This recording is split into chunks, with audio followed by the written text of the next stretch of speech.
ओम अदिति जय जय अदिति। ओम उषाई गुरु उषाई जय जय उषाई।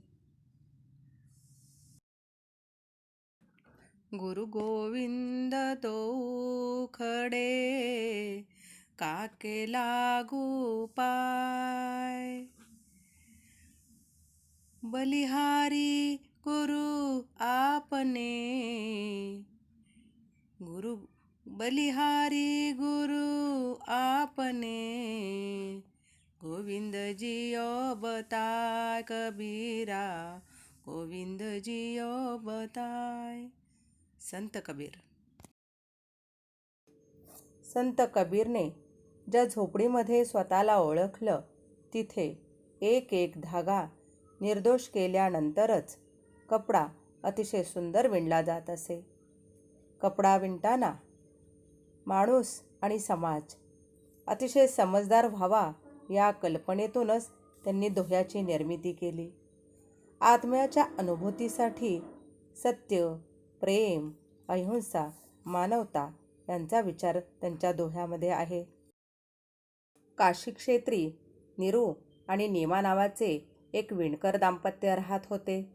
निरू नीमाच्या मदतीने सूतकताई करत असे. रात्रंदिवस कष्ट करून सुद्धा गरिबी त्यांच्या पाचवीलाच पुजलेली होती. आणि त्याहूनही सर्वात मोठे दुःख होते, त्यांच्या पदरी एकही मूल नव्हते. ते निपुत्रिक होते. एकही मूल त्यांच्या पदरी नसल्या कारणाने ते अतिशय दुःखी होते. बाजारहाट करण्याच्या निमित्ताने निरू केव्हा केव्हा लेहर तालाबाच्या जवळ विश्रांती घेण्यासाठी बसत असे. तेव्हा तलावामध्ये उसळणाऱ्या लाटा पाहून त्याच्या जीवनातील खालीपण त्याला खात असे. एकदा असेच एके दिवशी रात्री त्याला स्वप्न पडले. स्वप्नामध्ये एक बालक त्याच्याकडे झेपावत आहे आणि तेवढ्यात आकाशवाणी झाली, हे बाळ तुझेच आहे, त्याला उचलून घे. आणि जेव्हा ते स्वप्न पाहत होता, नंतर खडबडून जागा झाला. त्यांनी आपल्याला पडलेले स्वप्न पत्नी नीमाला सांगितले. तिच्या चेहऱ्यावरही काही काळ स्मितहास्य उमलले, परंतु पुन्हा ती निराश झाली. आणि काय आश्चर्य, एक दिवस त्याचे स्वप्न खरे झाले. त्याला लेहर तालाबजवळ एक बाळ मिळाले. त्याच्या आनंदाला पारावार राहिला नाही. त्या दोघांनी आजूबाजूला शोध घेतला, पण कोणीच मिळाले नाही. अशीच अतिशय प्रेमाच्या वर्षावाची 5 वर्षे निघून गेली. निरू आणि नीमाच्या घराला घरपण आले. सर्वत्र आनंदाचं वातावरण होते. हळूहळू कबीर मोठा होत होता. तो छोटी छोटी मदत आपल्या आईला, बाबांना करत होता. परंतु अशी 5 वर्षे निघून गेली. जेव्हा निरू सूतकताई करत असे, तेव्हा कबीर त्यांचे निरीक्षण करत असे, बारकावे समजावून घेत असे. वाराणसी फार मोठे तीर्थक्षेत्र असल्यामुळे या ठिकाणी नेहमीच साधू संतांची, महंतांचे मेळावे भरत असत. बालक कबीर हे साधू, संन्यासी, महंत इत्यादींचे निरीक्षण करत असे, आनंद घेत असे. काही लोक जटा धारण करणारे, काहींच्या संपूर्ण अंगावर माती लावणारे होते. निरू आणि नीमाच्या बोलवण्यावरून तो घरी येत असे आणि विचार करत असे, ते डमरूवाले बाबा किती मस्त मौला नाचत होते. ते मोठी धुणी पेटवून ते सर्व साधू एकत्रपणे काय करत आहेत, कसला विचार करत आहेत. कबीरच्या अशा वागण्याने निरू आणि नीमा मोठे काळजीत पडलेले होते, हैराण झाले. एक दिवस त्यांनी त्याच्यावर जबाबदारी टाकण्याचे ठरवले आणि तयार कपडे बाजारात विकण्यास सांगितले. कबीर बाजारात गेला खरा, पण रात्री उशीर झाला तरी तो घरी आला नाही. निमाला खूप काळजी वाटू लागली. कबीर खूप उशिरा घरी आल्यावर आणि ते सुद्धा रिकाम्या हाताने पाहून त्याला विचारले असता त्याने उत्तर दिले, रस्त्यामध्ये घाटावर मला गोरगरीब लोक दिसले. ते अतिशय गरजू होते. त्याचे ते वागणे पाहून निमाला आणि नीरूला काळजी वाटू लागली. कधी कधी तर कबीर घरी येतच नसे. त्याच्या मनात सतत वेगळे विचार येत असे. असा विचारमग्न अवस्थेतच तो मंदिर, मस्जिद या ठिकाणी जात असे. मंदिरात होणारी गर्दी, मस्जिदमध्ये नमाज पढणे, तसंच संत आणि महंत लोकांना उपदेश करत आहेत. मस्जिदीमध्ये नमाज पढत आहेत लोक. हे सर्व पाहून तो मनात विचार करत कधीकधी गंगेच्या घाटावर जात असे. मनामध्ये अत्यंत विचाराचे काहूर माजलेले होते. सर्वत्र विरोधाभास दिसत होता. एके दिवशी नीरू आणि कबीर हातमागा काम करत असताना अचानक कबीरने विचारले, लोक मंदिर मस्जिदमध्ये का जातात? तेव्हा नीरूने कडक शब्दात सांगितले, तू तुझ्या कामावर लक्ष ठेव, बाकी फालतू बडबड नको. परंतु कबीरचे मन सतत अस्वस्थ कासावीस राहत असे. तो आपले विचार साधू, संत, महंत यांच्यापुढे मांडत असे. तरी पण त्याच्या मनाला शांती मिळत नसे. त्यावेळी रामानंदांची चर्चा होत असे. गुरु रामानंद कबीरजींनी ठरवले की मला रामानंदासारखे गुरु मिळाले पाहिजेत. परंतु त्यातील एका साधूने विचारले, अरे तू तर मुसलमान आहेस? नाही, मी हिंदूही नाही आणि मुसलमान नाही. मी इन्सान आहे आणि इन्सानियत की तरह मला समजावून सांगा. आत्तापर्यंत कबीरने गंगा नदीच्या तटावर असे खूप पाखंड, खोटी कहाणी, कथा छाती ठोकपणे सांगणारे जणू स्पर्धाच लागली होती. तंत्र, मंत्र, गंडे, तावीज, लोकांच्याकडून धन घेणे, त्यांना लुटणे, असे अनेक तांत्रिक, मांत्रिक, मद्यपान करणारे आहेत. हे सर्व कबीरने पाहिले. तीर्थक्षेत्री लोक जातात, दान पुण्य करतात, परंतु आपली धन संपत्ती घालवून बसतात. पाखंडी लोक तेवढे त्यांना लुबाडतात. असंख्य दीन, हीन, भिकारी भुकेने का तडफडत आहेत. लोकांनी जातपात, धर्म अधर्म कोणत्या आधारे ठरवले आहेत? जन्म तर सर्वांचा आईच्याच पोटी होतो. कबीरने मनाशी पक्के ठरवले, आता रामानंदांनाच गुरु बनवायचे. कबीरने ऐकले होते की गुरु रामानंद भल्या पहाटे स्नानासाठी नदीवर गंगा नदीच्या घाटावर जातात. कबीरच्या मनात आले आणि वाटेवर घाटाच्या पायरीवर जाऊन आडवे झाले. रामानंद पायऱ्या चढून येत असताना कबीरला त्यांचा पाय लागला. राम राम.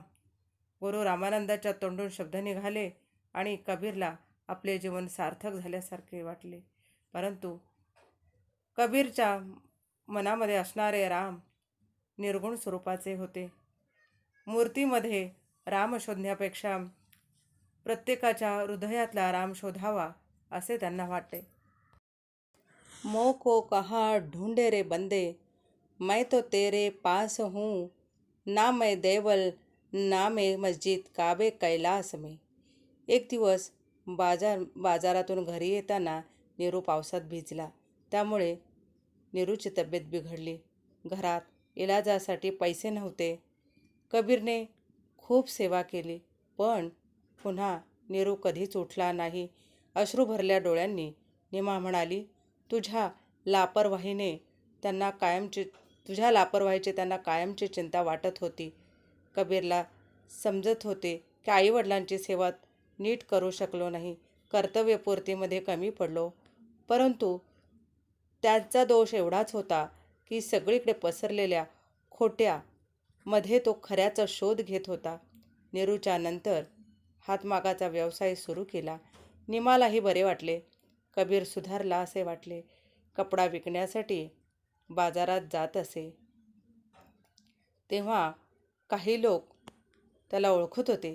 ते म्हणाले, अरे, इकडे तिकडे आवारापणे भटकणारा हा कबीर आता कामधंदा सुरू करू लागलाय वाटतं.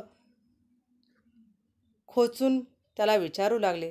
तेव्हा कबीरने उत्तर दिले, लोगो ऐसे बावरे पाहन पूजन जाय, घर की चकिया काहन पूजे, जेही पिसा खाय.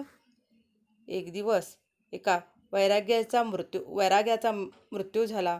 त्याची सांभाळलेली मुलगी लोई, तिला दिलासा देण्यासाठी काही बैरागी गेले. त्यांच्याबरोबर कबीरही होता. तिने सर्वांना दूध दिले, पण कबीरने ते घेतले नाही. कारण गंगेच्या पैलतीरावरून काही साधू लोक येणार आहेत, त्यांच्यासाठी ठेव. लोईला आश्चर्य वाटले, परंतु थोड्याच वेळात साधू आले. या प्रसंगामुळे लोईला कबीर संतमनाचा परिचय झाला. लोईने कबीराबरोबर लग्न करण्याचा निश्चय केला. ती अनाथ मुलगी होती. पालनपोषण एका साधूने केले होते. कबीरासारखीच लोई होती. निमाने त्यांचा विवाह लावून दिला. मनाला शांती मिळाली, कारण मुलाचे तिने लग्न लावून दिले आणि निमाच्या आशा पल्लवित झाल्या.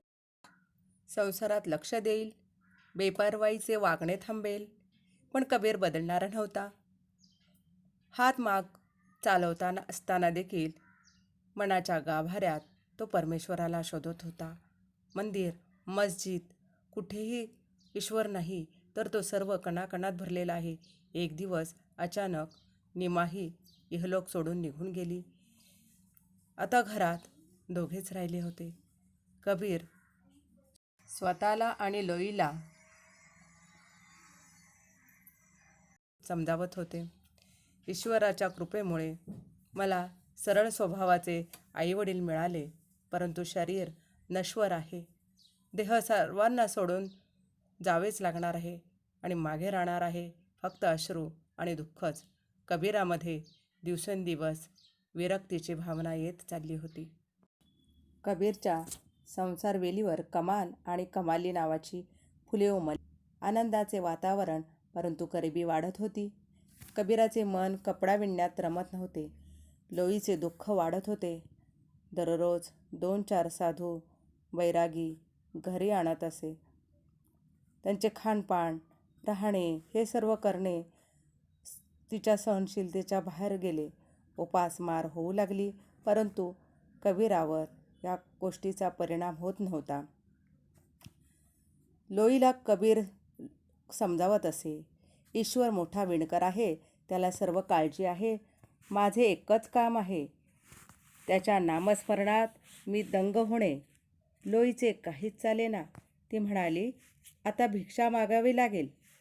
तेव्हा कबीर म्हणाले, जर भगवंताने माझे म्हणणे ऐकले तर मी कोणाकडेही भिक्षा मागणार नाही. राम रहीम एकच आहेत.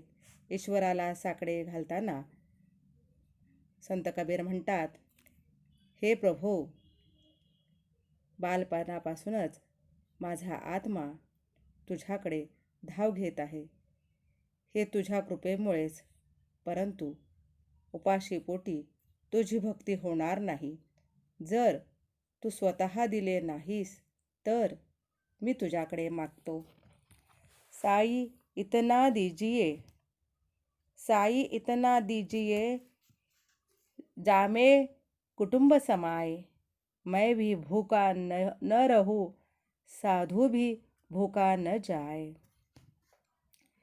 एके दिवस येणारे संकट आणि वाढत्या मुलांची काळजीने लोईला झोप येत नव्हती. कबीरने समजावले, परमेश्वर प्राप्तीच्या रस्त्यावर मी आहे. तेथून मला मागे फिरता येणार नाही. कबीर जिथे जात तेथील अंधविश्वास, पाखंडीपणा, भोंदूपणा यांचा विरोध करत असे. प्रत्येकजण आपला धर्म, पंथ, संप्रदाय यांचीच चर्चा करत होते. कबीरचे विचार कुणाला समजत नव्हते. विचारांची टिंगल टवाळी होत असे. लोईच्या कानावरही गेले. हिंदू मुसलमान सर्वांच्यामध्ये संभ्रमावस्था निर्माण झाली होती. मंदिर, मस्जिद, पाखंड, अंधविश्वास याबाबत आत्तापर्यंत कोणीच काही बोलले नव्हते. कबीर म्हणतात, जाती पाती पूछे नहीं कोई, जो हरी को भजे सो हरी को होई. संत कबीराचा मार्ग खूप कठीण होता. प्रत्येक पावलावर शत्रू उभा होता. हे तेच लोक होते जे लोकांची दिशाभूल करत होते. काही पाखंडींनी तर कबीराच्या झोपडीला आगच लावली. कबीर घरी नव्हते. मुलांच्या मदतीने लोईने आग विझवली. त्या काळी सिकंदर लोदी दिल्लीच्या गादीवर होता. कबीराच्या तक्रारी सिकंदराच्या कानावर गेल्या. न्याय निवाड्यासाठी कबीर दिल्ली दरबारात हजर झाले. उपस्थित काझी, मुल्ला, मौलवीने कबीरला काफिर ठरवले. कबीर शांत, निश्चल आणि स्मित हास्य करीत उभे होते. त्यांनी उत्तर दिले, जो दुसऱ्याचे दुःख जाणतो तोच पीर आहे. संत कबीराच्या वाणीने दीन, दुःखी, गरीब, निराधार लोकांना मनशांती मिळत असे. कबीर कधीच कुणालाही घाबरत नसे. पोथी पढ़ जग मुआ, पंडित भया न कोय, ढाई आखर प्रेम का, पढ़े सो पंडित होय. कट्टरपंथी लोकांनी संत कबीरांना नास्तिक ठरवले. कबीर म्हणत, पूरब दिसा हरिका वासा, पश्चिम लाहा मकामा, दिल ही खोजी दिल है, दिल भीतरी इहे राम रही माना. उम्र की नदी ऊंचे नीचे पड़ाव पार करके बुढ़ापे की ओर चली आ रही थी.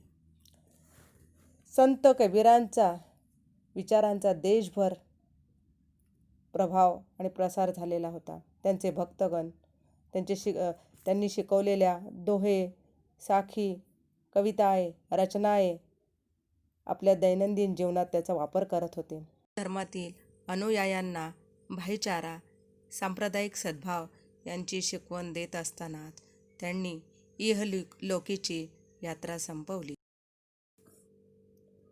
संत कबीरांचे अनुयायी हिंदू आणि मुस्लिम दोन्हीही होते. ते वादविवाद घालू लागले. दाह अग्निसंस्कार करणे हिंदूंना मान्य होते आणि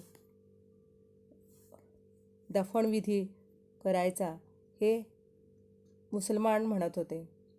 परंतु त्यांच्या वादविवादामध्ये अचानक अशी एक घटना घडली की सर्वजण अवाक झाले. एका शिष्याने मृत शरीरावरची ती चादर ओढली असता तिथे सुगंधी फुलांचा ढीग पसरलेला दिसला. सर्वत्र सुगंधाचा दरवळ होता. खिळवून टाकणारे असे ते दृश्य होते. त्यातून एकच संदेश सर्वांना दिला जात होता, भाईचारा, सांप्रदायिक सद्भाव या मार्गाने तुम्ही जा. हिंदू आणि मुसलमान यांनी फुले वाटून घेतली. संत कबीरांनी मरणानंतरही जगाला नवीन मार्ग दाखवला. महान असे हे संत कबीर.